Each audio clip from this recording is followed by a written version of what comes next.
이번 주간이 올 들어 탈라시에서 가장 더운 날씨 같습니다. 네. 오늘은 뭐 예보에는 100도까지 올라갔다고 이렇게 예보를 하고 있던데 어, 이 더운 날씨를 보다 보니까 제가 이제 한국에서 군에 있을 때 우리 주일학교 아이들하고 불렀던 찬송이 요즘 많이 생각이 났습니다. 이런 찬양이 있었어요. 아 뜨거워 아 뜨거워 주님의 사랑 그 크신 사랑 태양보다 더 뜨거워. 같이 해볼까요? 아 뜨거워 아 뜨거워 주님의 사랑 그 크신 사랑 태양보다 더 뜨거워. 이렇게 하면서 십자가에 달리신 주님, 이렇게 나오는 찬양이거든요. 한번 유튜브에 검색하셔서 이 더울 때 이거 계속 부르시면, 아이들하고 부르시면 더위가 확 날아갑니다. 이 무더운 여름이지만 주님의 은혜 가운데 같이 있으면 좋겠습니다. 특별히 우리는 말씀을 통하여서 더 시원한, 지금 이제 지중해 연안에 있는 고원지대 비시디아 안디오 해발 1000m가 넘는 곳입니다. 거기 사도 바울과 함께 있으니까 시원하시죠? 자, 우리는 또 복음 현장으로 같이 가보겠습니다. 비시디아 안디옥에서 사도 바울 그 일행들이 하나님의 말씀을 증거합니다. 하나님의 말씀을 증거하고, 사도행전에서는 그 동의어로 주의 말씀이라고 하고요, 또 그것을 복음이라고 표현합니다. 하나님의 말씀, 주의 말씀, 복음. 어떤 의미냐면은, 사실 여러분들이 가지고 계시는 그 구약 성경 말씀은 유대인들은 자신들의 역사를 기록하고, 또 우리가 유대인이기 때문에 이 말씀을 지키기만 하면 하나님께서 유대인에게 구원을 주셨고, 그리고 이 구원받은 자들이기 때문에 우리는 이 말씀을 지켜야 된다. 유대인으로서 구원을 지키기 위한 말씀으로 이해를 합니다. 그러나 성경은 그렇게 주신 게 아니에요. 유대인의 역사를 기록하신 것이 아니라 하나님께서 세상을 창조하셨습니다. 그 창조하시고 그 타락한 세상 가운데 죄로 말미암아 멸망받을 수밖에 없는 그 세상 가운데 하나님께서는 구원의 계획을 내셨어요. 그리고 그 구원의 계획을 주도해 가시면서 이루십니다. 그 이루시는 분이 유일한 분이죠. 바로 예수님을 이 땅에 보내주셨습니다. 예수님은 하나님의 아들이시고 이 땅에 오신 그래서 원래 예수님이란 이름이 원래 없는 분이셨어요. 하나님은 원래 이름이 없는 분이신데 이 땅에 오실 때 하나님께서 말씀하신 대로 예수라는 분은 하나님께서 그 백성을 구원하신다라는 이름을 가지고 계세요.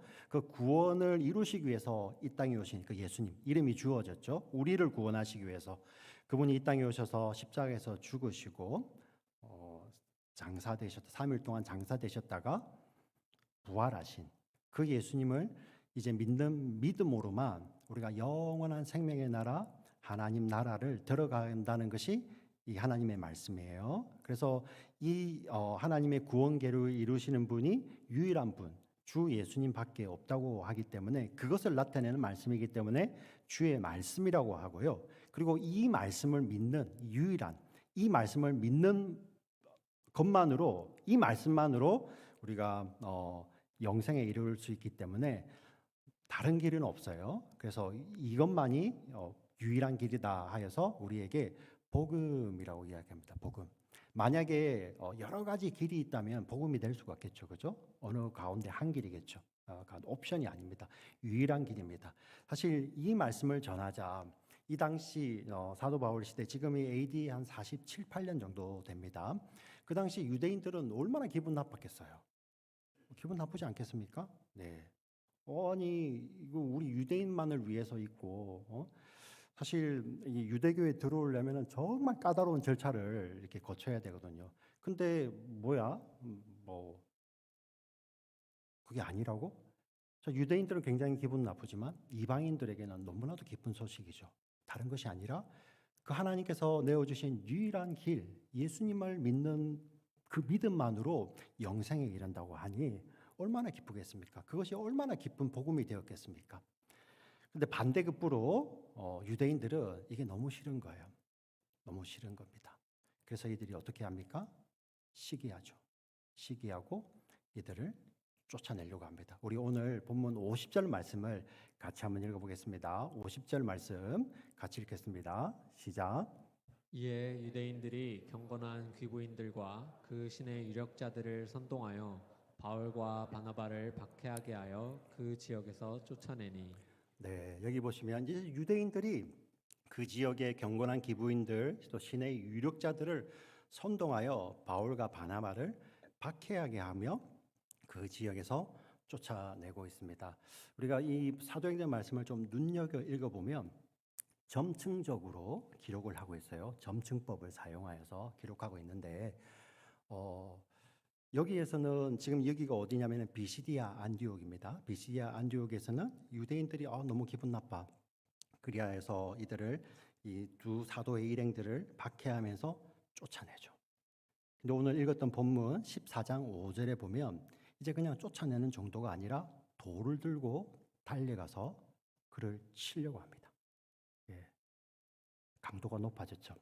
우리 14장 5절 같이 읽어볼까요? 14장 5절과 6절을 읽습니다. 시작. 이방인과 유대인과 그 관리들이 두 사도를 모욕하며 돌로 치려고 달려드니 그들이 알고 도망하여 루가오니아의 두 성 루스드라와 더베와 그 근방으로 가서. 자, 점층적으로 이 적개심이 더 강해진 거예요. 보시면 반대하는 무리들이 더욱더 많아지고 있죠. 많아지고 있으면서 그전에는 그냥 쫓아냈는데 이제는 죽이려고 달려드는 거예요. 네, 더 많은 무리들이. 그리고 14장 19절에 가면 사도 바울의 일행이 루스드라로 가 있는데 그곳에서는 그냥 위협이 아니라 실제로 사람들이 와서 돌로 사도 바울을 칩니다. 예. 그리고 사도 바울이 사람들의 눈에는 죽은 거로 보여요. 기절을 했든지 죽었든지. 어떻게 알 수 있냐면은 유대 율법에 의하면 그 성에서 돌로 치잖아요. 원래는 성 밖으로 데리고 와서 돌로 쳐야 되는데 성 안에서 돌로 쳤기 때문에 그를 어떻게 하냐면은 성 밖으로 끌고 나가서 성 밖에다 버립니다. 버리죠. 그게 사도행전 14장 19절에 나오게 됩니다. 신기하죠. 처음에는 이렇게 막 적개심을 품고 이제 쫓아내죠. 근데 그 다음 단계는 어떻습니까? 막 죽이려고 해요. 그 다음 단계는 완전 죽여버리죠. 여러분 좀 이상하죠. 지금 이 길이 어떤 길이냐면 성령님께서 바울과 바나바와 사울, 바울과 바나바죠. 따로 세우라고 말씀하셔서 성령님께서 그 길을 주도하고 가시는 거예요. 그리고 바울과 바나바 일행들이 다른 일을 했습니까? 가서 뭐 개인적으로 자기 용무를 받습니까? 아니죠. 하나님의 말씀, 주의 말씀, 복음만을 전했어요. 그런데 어떤 일이 벌어집니까? 사람들로부터 거절이 있고 박해가 있는 거예요. 박해가. 근데 그 강도가 더해가고 있는 것입니다. 우리는 이것을 어떻게 이해해야 될까요? 하나님의 일을 하고 있는데 이들에게도 이러한 핍박과 박해, 심지어 살인의 위협, 심지어는 아예 죽이기까지 해요. 우리는 이것을 어떻게 이해해야 될까요? 하나님은 전능하신 하나님인데. 근데 말씀은 이것을 아주 자세하게 기록을 하고 있죠. 우리에게 무슨 말씀을 해주시는 것입니까? 우리가 주의 뜻을 따라 살며 또 주의 말씀, 복음을 전하는 것뿐만 아니라 우리가 복음을 붙들고 살면 여러분들이 속해 있는 여러 지역들이 있지 않습니까? 학교가 될 수 있고 연구실이 될 수 있고 그 어떤 지역이든 그곳에서 하나님의 말씀을 붙들어 살려고 해도 그 가운데 핍박과 박해와 반대가 있을 수 있다 없다? 있다는 거예요. 네, 있다는 거. 심지어 여기 보시면 아예 그것을 못하게 하지 않습니까? 아니 전능하신 하나님이 보내셨는데 세상이 그것을 방해해서 그것을 못하게 해요. 성령님께서 인도해 가시며 이끌어 가시는데 사람이 그것을 막았어요. 우리의 믿음의 여정을 걸어갈 때 우리도 주의 인도하심을 받고 성령의 인도하심을 받아서 살아가지만 방해가 있다는 거죠. 근데 오늘 본문이 이야기하는 것은 외적인 모습은 제약할 수 있고 제한할 수 있고 막을 수 있고 박해할 수 있습니다. 근데 오늘 성경이 말하는 것은 우리 내면에 있는 것은 제약할 수도 제한할 수도 박해할 수도 뺏을 수가 없다는 것이 바로 주의 말씀입니다. 13장 52절 말씀을 같이 한번 읽어보겠습니다. 13장 52절 같이 읽습니다. 시작. 제자들은 기쁨과 성령이 충만하니라. 아멘. 네. 외적인 모습은 제약을 받습니다. 위협합니다. 쫓아냅니다. 네, 죽이려고 달려옵니다. 심지어 죽이기까지 합니다. 근데 내면에 있는 것은 뺏어갈 수 없다는 것이죠. 왜 그렇습니까? 내면에 주신 성령은 세상에 어떤 힘도 뺏어갈 수 없어요. 네, 성령께서 주시는 기쁨은 어떤 힘도 뺏어갈 수가 없죠. 그리고 성령께서 우리에게 주신 그 구원, 여러분들에게 주신 영생은 어느 누구도 뺏어갈 수가 없어요. 심지어 우리가 믿음으로 살아가도 사고를 당하기도 합니다. 예. 여러분, 교회에 갔다가 주일날 갔다가 나오면서 교통사고를 당하기도 하고요. 쇼핑몰에 가서 미국 같은 경우는 총기 그 사고에 연루되기도 합니다. 내가 가해자가 아니라 피해자로 있기도 하죠. 네. 우리 생각에는 어떻게 이런 일이 벌어지지? 그러나 외적인 모습은 세상이 힘을 가지고 위협하여서 지안할 수 있지만 그 내면에 하나님께서 주시는 그 성령과 우리에게 주시는 영원한 생명, 그 기쁨은 어느 누구도 뺏어갈 수 없다는 거예요. 우리 복음성가 가운데 이런 찬양이 있습니다. 내 마음 속에 있는 참된 이 평화는 누구도 앗아갈 수 없네. 주는 내 맘에 구주 되시었네. 오 주 없인 살 수 없네. 우리 내면에 하나님께서 주시는 이 구주 예수 그리스도, 성령, 생명, 기쁨은 세상의 어떤 것으로도 뺏어갈 수 없다는 거예요. 그래서 여러분 보시면 이제 사도행전에서 하나님께서 이끌어 가시는데 인간의 반대와 박해는 더 심해집니다. 그런데 가는 곳마다 그리스도의 복음이 증거되고 그로 말미암아 기쁨이 넘치고 하나님의 말씀이 흥왕하였다고 사도행전 기자는 계속 기록하고 있는 것입니다. 할렐루야, 할렐루야. 예, 우리는 이것을 기억해야 돼요.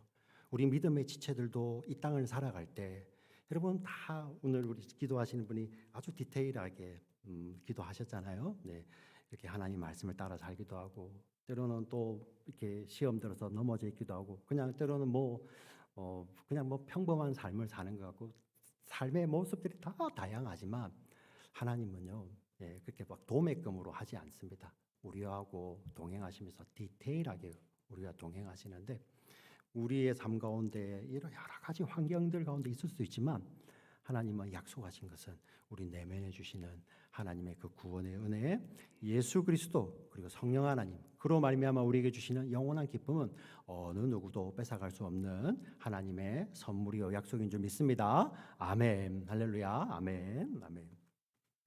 자, 이렇게 나옵니다. 특별히 여러분 이것을 눈여겨 보시면 이것이 1차 선교 여행이에요. 1차 선교 여행. 근데 왜 오늘 이 부분을 조금 자세하게 기록하고 있냐면은 첫 번째로 사람들이 방해하는 것이 등장하기 때문입니다. 첫 번째로 앞에 보시면 안디옥 교회를 출발하고 그다음 우리 키프로스 구브로라는 섬을 갔을 때도 그리고 밤빌리아 버가에 이르렀을 때도 사람들이 방해하는 것이 나오지 않습니다. 그런데 이제 처음으로 이 안디옥이라는 곳에 이르렀을 때 그곳에서 이런 사람들의 방해가 일어나는 거예요. 그리고 그곳에서 이 사도들의 반응이 기록되어 있습니다. 51절 말씀을 같이 한번 읽어보도록 하겠습니다. 51절 같이 읽겠습니다. 시작. 두 사람이 그들을 향하여 발의 티끌을 떨어버리고 이고니온으로 가거늘. 자, 이 비시디아 안디옥에서 이고니온은 구글 지도로 여러분들 걷는 것으로 검색해 보시면 이 길들이 한 3개 정도 나오는데요. 평균적으로 한 100마일 정도 됩니다. 굉장히 먼 거리죠. 자, 그곳을 가게 되는데 그 전에 어떤 사도들이 이제 행동을 하냐면은 그들을 향하여 발의 티끌을 떨어버린다라고 이야기하고 있습니다. 도대체 이게 어떤 의미일까요? 네. 사실 예수님께서 마태복음, 마가복음, 누가복음, 공관복음입니다. 여기 다 기록되어 있는데 예수님께서 제자들을 파송하시면서 너희는 어느 집을 가든지 그곳에 머물면서 복음을 전해라. 만약에 그 집이나 그 성이 너희가 전하는 메시지를 받아들이지 아니하면 나와서 그곳에서 발의 먼지를 털어버리라라고 말씀해 주십니다. 여러분 이걸 어떻게 이해해야 될까요? 예수님께서 그곳에 저주를 선포하시는 것입니까? 심지어 뒤에 이런 말씀도 하세요. 그곳이 이제 심판 때에 소돔과 고모라보다 더 견디기 힘든 곳이 될 것이다. 이런 저주도 어디 있습니까? 근데 예수님의 말씀이 아주 좀 이렇게 상호 모순을 일으킵니다. 왜냐하면 그 앞에 그 맥락 가운데서 예수님도 어떤 말씀을 하시냐면은 누가 너희를 저주하거나 박해해도 대받아서 저주하지 말라. 박해하는 사람을 위해서 이렇게 대항하거나 저주하지 말라. 오히려 그들을 뭐하라고? 축복하라고 말씀하셨던 그 예수님이 나와서는 발의 먼지를 떨어버리라고 하는 거예요. 어떤 의미일까요? 사실 유대인들 같은 경우는 이 발의 먼지를 떨어버리는 것이 이제 두 가지로 이렇게 행하게 됩니다. 첫 번째는 뭐냐면은 어떤 일들이 벌어졌을 때 그 일하고 나하고는 전혀 상관이 없을 때, 나는 이 일하고 전혀 관련이 없어. 그때 자기들의 발의 먼지를 떨어요. 네.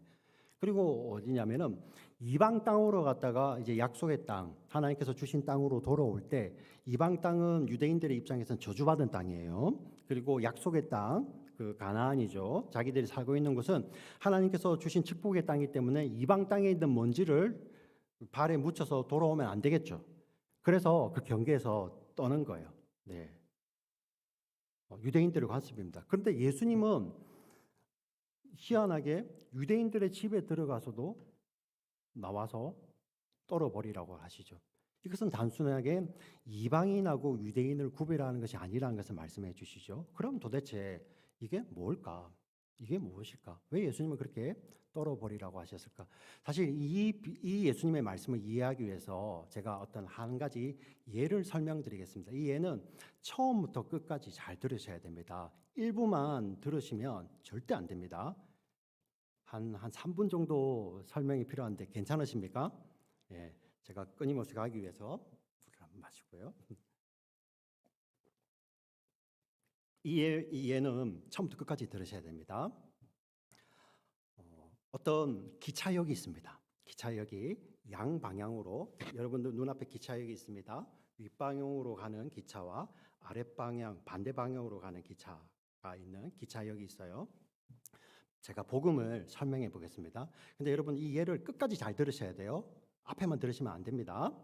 자, 기차역이 있는데 윗방향으로 가는 기차와 아랫방향으로. 이 아랫방향 예를 들어서 이것이 영벌이라고 생각하겠습니다. 영벌. 우리 인생의 열차가 영벌을 향해 가는 열차가 있고요.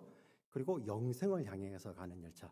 우리 성경에서는 이것을 쉽게 설명하기 위해서 여기 영벌을 향해 가는 것을 지옥행이라고 합니다. 지옥행 열차가 있고요.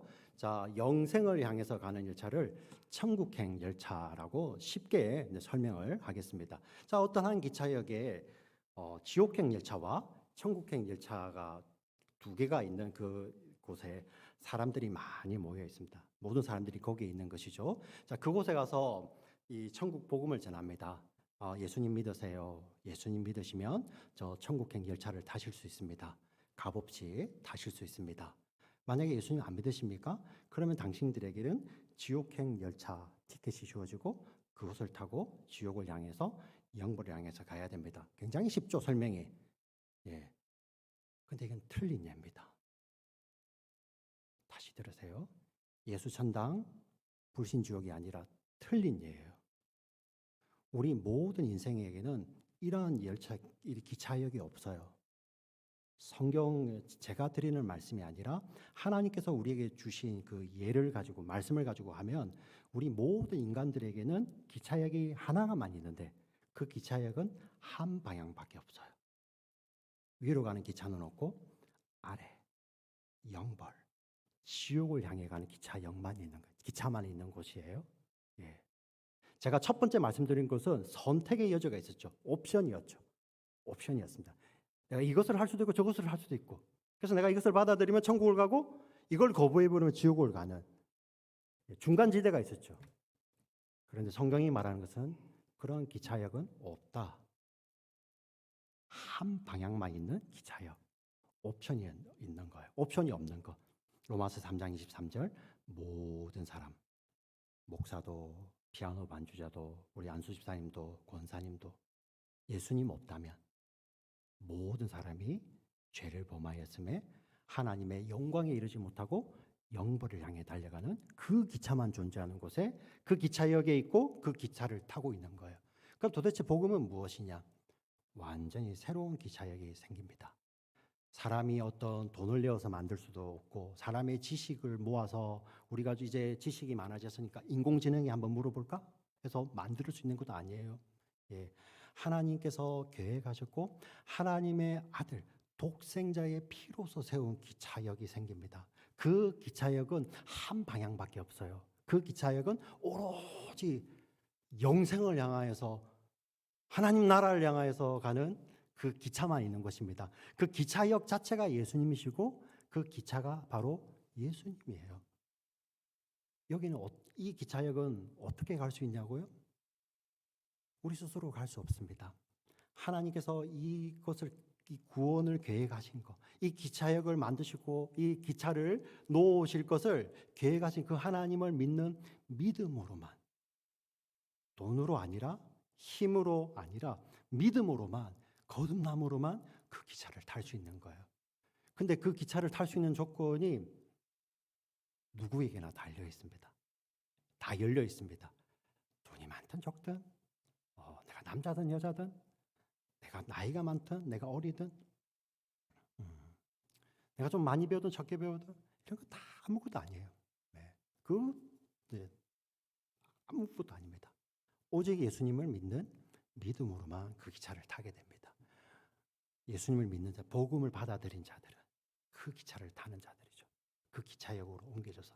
그래서 우리 사도행전의 지난 시간에 우리 말씀 가운데 무엇이었습니까? 밑으로는 영생을 얻기에 합당하지 않은 자들이 타는 기차. 예. 이 새로운 기차역에서 출발하는 기차는 영생을 주시기로 작정된 자들이 타는 기차. 우리는 그 기차를 예수님을 믿는 믿음으로 타게 되죠. 근데 이 기차의 특징이 있습니다. 천국이라는 곳에 다다를 때까지 특권이 있어요. 언제든지. 예. 그 기차를 떠난다는 말이 아니에요. 근데 그 기차에 올라타고 기차역에 있는 사람들은 이 세상이 가는, 알을 향해 가는 그 기차역을 향하여서 말씀을 전할 수 있고 주의 복음을 전할 수 있는, 끝까지 전할 수 있는 그런 특권이 주어지는 거죠. 네. 그러니까 여러분들 이 복음을 잘못 오해해서 옵션으로 이해하시면 안 되는 것입니다. 우리는 모두가 허물과 죄로 죽어서 멸망을 향해 가는 기차를 타고 있었지만 하나님의 은혜가 나타나서 이제 예수님의 피로 만든 새로운 기차역이 존재하고 우리는 그 믿음으로 그곳에서 이제는 그 기차를 타고 올라가게 되는 것이죠. 이것이 복음입니다. 그래서 여러분들 예수님께서 그곳의 먼지를 떨어버리라고 그곳에 나올 때 만약에 거기에서 저주를 선포했으면 이제 어떻게 하셔야 됩니까? 하나님의 말씀을 따라 저주를 선포했으니까 거기에다가 바리케이트를 치고 폴리스 라인을 치고 다시는 아무도 들어가면 안 돼. 왜? 이미 저주가 선포되었으니까. 그런데 희한하게요. 예. 심지어 이 사도 바울이 그 돌 맞았는데요. 돌 맞았는데 다시 돌 맞은 곳으로 돌아와서 더베로 갔다가 돌 맞은 곳에 루스드라에 다시 오고요. 그리고 이게 이고니온에 또 다시 오고요. 그리고 비시디아 안디오까지 다시 옵니다. 예. 그 발의 먼지를 떨었던 곳에. 도대체 어떤 의미입니까? 그런 저주가 아니라 우리 복음의 관점에서 보면 하나님께서 명확하게 말씀하시죠. 오직 복음으로만 구원받는데 자격자가 인간에게 있는 것이 아니고 하나님의 은혜에 돌아서는 자들은 다 그것을 받을 수가 있어요. 우리가 지금 이 자리에 그것 때문에 와 있는 거 아닙니까? 할렐루야. 네. 그리고 그곳에서 하나님께서 이 복음을 거부하는 자들에게는 옵션이 아니라 그냥 그곳에 계속 머물러 있는 것이죠. 근데 이 말씀을, 이것을 선포함으로 말미암아 심지어 어떤 사람들, 하나님께서 영생을 주시기로 작정한 자들은 그 진노의 메시지인데도 그 말씀이 우리 내면을 변화시켜서 우리 가운데 믿음을 주시고 하나님께서 만들어 놓으신, 하나님께서 예비하신 그 기차역으로, 예수님의 피로 세워진 그 기차역으로 우리를 옮겨주시고 그리고 그 기차역에서 그 예수님이라는 구원 열차를 올라타게 하신다는 거예요. 할렐루야. 네, 예수님이 이 일을 하십니다. 하나님이 이 일을 하시는 것입니다. 자, 그러면 그런 이제 구원의 선포, 복음이 어떤 것인지를 명확하게 보였는데요. 자, 그러면은 그것과 함께 동시에 이 예수님의 제자들에게도 어떤 메시지를 예수님께 주시는 거예요. 왜 하필 그거 사실 안 해도 되잖아요. 근데 왜 우리로 하여금 떨어버리라고 이야기할까요? 여러분, 예수님은 우리를 너무나도 잘 아십니다. 복음서에 보면 그런 말씀을 자주 하시거든요. 네가 가서 거절당해도 걱정하지 마라. 걱정하지 마라. 왜? 나도 거절했다. 세상 사람들이. 예수님이 이렇게 말씀하시는 거예요. 네가 복음으로 살다가 거절당해도 걱정하지 마라. 나도 거절했다. 세상 사람들이. 근데 발에 먼지를 떨어버리라는 것이 무엇입니까? 그런 그 거절감 때문에 네 마음이 상하거나 흔들리지 말라는 거예요. 여러분, 잘 생각해 보십시오. 우리가 살아가면서 정말 힘들 때가 뭡니까? 예, 어떤 누군가로부터 거절당할 때 여러분 힘들지 않습니까? 예. 근데 진짜 어떻게 보면 가장 귀한 것을 나누어 주는데 나가 필요 없어. 사실 그 거절감들은 굉장한 겁니다. 근데 하나님께서 뭐라고 말씀하십니까? 그러한 거절의 순간에조차도 털어버리라는 것. 예. 그것을 안고 사는 것이 아니라 하나님께서 우리 내면에 주시는 것은 성령이요, 기쁨이요, 구원이요, 생명이죠, 예수님이죠. 예. 자, 그 일을 합니다. 그 다음 곳에 가서요. 사실 이 비시디아 안디옥에서 어떻게 보면은 거절이 가장 약한 곳이에요. 예. 그 다음 거절이 강한 곳 어디입니까? 돌로 치려고 하는 것이죠. 그곳은 어떤 곳인지 한번 가볼까요? 2절, 14장 2절 말씀을 같이 읽어보겠습니다. 2절 같이 읽습니다. 시작. 그러나 순종하지 아니하는 유대인들이 이방인들의 마음을 선동하여 형제들에게 형제들에게 악감을 악감을 품게 품게 하거늘. 예. 형제들에게 지금 예수님 믿는 자들에게 뭐 하죠? 악감을 품게 하는 것입니다. 그냥 거절이 아니라 그냥 대놓고 미운 거예요. 네가 뭘 해도 미운 거죠. 네. 참 이 말씀이 우리 가운데 좀 감동으로 왔으면 좋겠어요. 예수 믿는 사람은 절대 이러면 안 됩니다. 예. 근데 이 막 악감을 품고 예수 믿는 자들 향하여서 이렇게 막 합니다. 예. 근데 이 예수를 증거하는 자는 어떻습니까? 성령과 기쁨이 충만한 자들이죠. 발에 먼지를 떨어버린 자들이잖아요. 어떻게 할까요? 3절 말씀이 현상으로 이렇게 설명하고 있죠. 3절을 같이 읽어보겠습니다. 시작. 두 사도가 오래 있어 주를 힘입어 담대히 말하니 주께서 그들의 손으로 표적과 기사를 행하게 하여 주사 자기 은혜의 말씀을 증언하시니. 여기 보시면 두 사도가 뭐 해서 오래 있어 악감을 막 품고 막 우릉우릉대고 있는데 거기에 오래 있었다는 표현을 씁니다. 이 오래 있다는 말이 어떤 말일까요? 시간을 말할까요? 예. 얼마나 있으면 오래일까요? 일주일, 한 달, 1년. 여기 나오는 것은 오래 있다는 것은 어떤 시간 이상을 있어야 된다는 것이 아니라 하나님께서 그 자리에 맡겨주신 사명이 끝나는 시간까지 있는 거죠. 예. 사람들이 악감을 품고 하지만은 그 사도들은 그곳에서도 있는 거예요. 자, 오래 있다는 것. 그리고 보시면 주를 힘입어 담대히 말하니. 자, 여기 보시면 동사가 한 3개 정도 나오죠.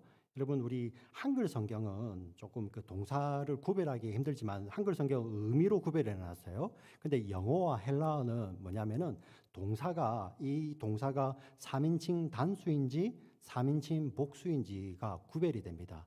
그래서 이 3인칭 단수면은 주어가 단수죠. 그죠? 3인칭 복수의 동사를 쓰면 주어가 복수인 것이죠. 여기서 말하는 담대히 말하니라는 이 동사는 3인칭 복수예요.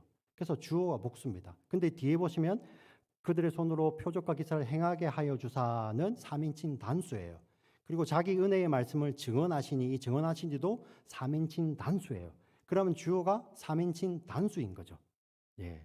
자, 앞에 보시면 사도들이 한 것은 그곳에 오래 머무르며 주를 힘입어 담대히 말하는 거예요. 예. 뭐 도대체 어떻게 하고 있었을까요? 주를 힘입어서. 오늘 우리 그 예배 전에 불렀던 찬양 가운데 신실하신 하나님 붙들고 신실하게 그 지역에서 그냥 그 삶을 살아가는 거죠. 네. 그 오랜 시간, 오랫동안이라는 것이 사람마다 다를 수도 있습니다. 네. 그렇지 않습니까? 어떤 사람은 탈라시에서 이곳에서 정말 주님의 부름을 받을 수 있어요. 네. 그게 오랜 기간일 수도 있겠죠. 또 어떤 사람은 또 이곳에서 배움의 과정, 또 직업을 위해서 이런 사람들은 그 시간이 뭐 몇 년이 될 수도 있고 몇 달이 될 수도 있겠죠. 그 양을 가지고 오래 있으라는 말이 아니라 하나님께서 맡겨주신 그 자리에서 신실하신 하나님을 붙들고, 아까 다시 그 말씀 보여주실래요? 3절 말씀. 신실하신 그 말씀을 꼭 붙들고 하나님의 말씀을 어, 예. 제 거에는 안 나와요. 한 번 더 눌러주실래요?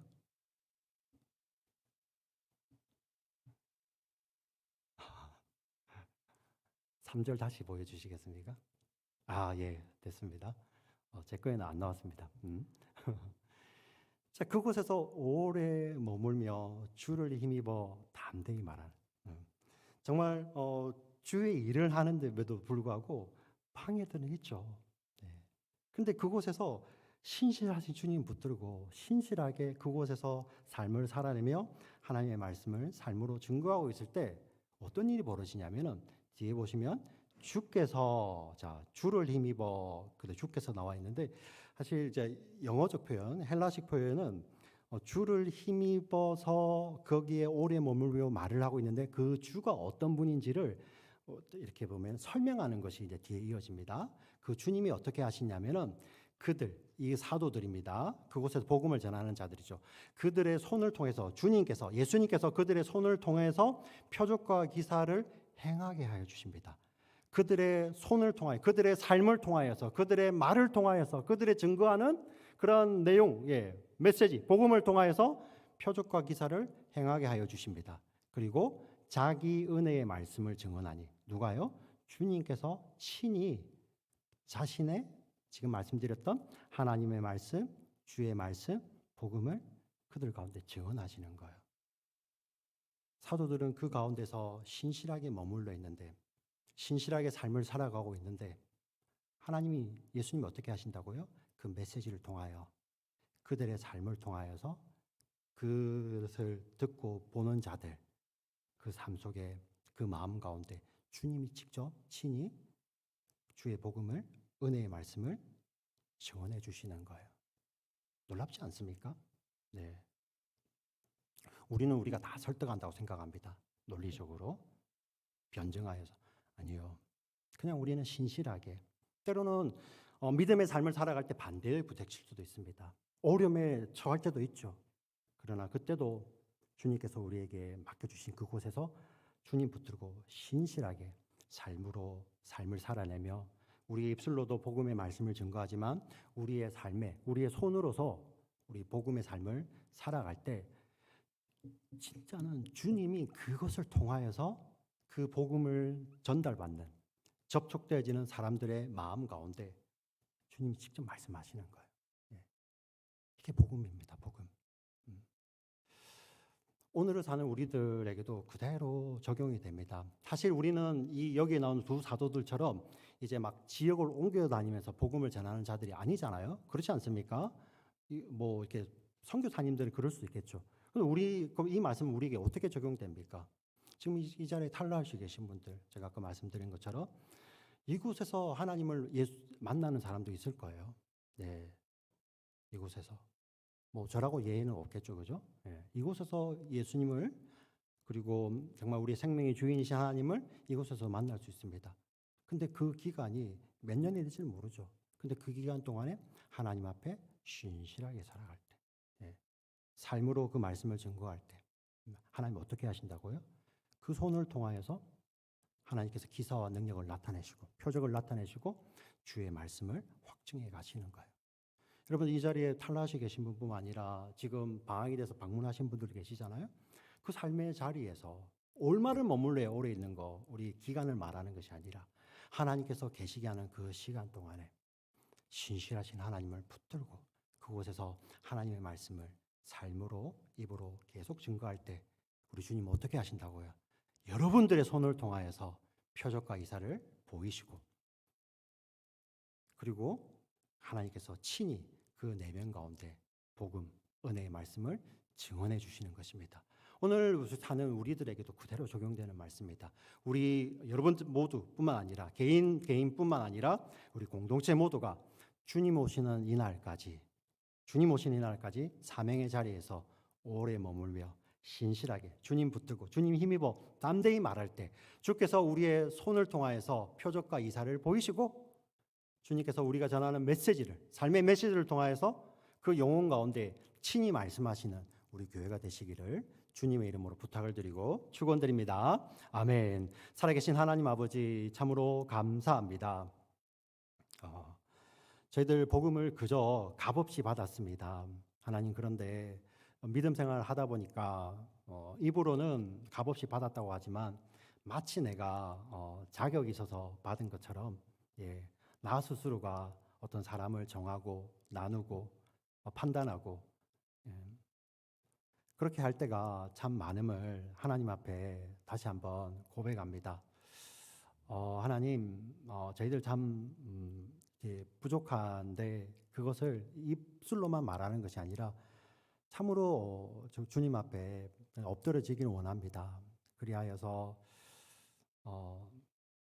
구원을 주도하시는 하나님께 저희의 삶을 드리고 하나님께서 우리에게 맡겨주신 그 자리에서, 삶의 자리에서 하나님 그곳에 정말 오래 머물며 신실하신 하나님 붙들고 신실하게 살아갈 때 우리 하나님께서 우리의 삶을 통하여서 예수 그리스도를 증거해 나가시는 그러한 복음의 삶이 우리의 삶 속에서 나올 수 있도록, 사라질 수 있도록 오늘 이 자리에 참여하시는 우리 모두와 우리 교회 공동체, 그리고 이 땅에 세워진 주의 몸된 교회 위에 이 하나님의 말씀의 복이 늘 임하는 축복된 말씀이 될 수 있도록 하나님 축복하여 주시옵소서. 살아계신 우리 구주 예수 그리스도의 이름으로 기도드립니다.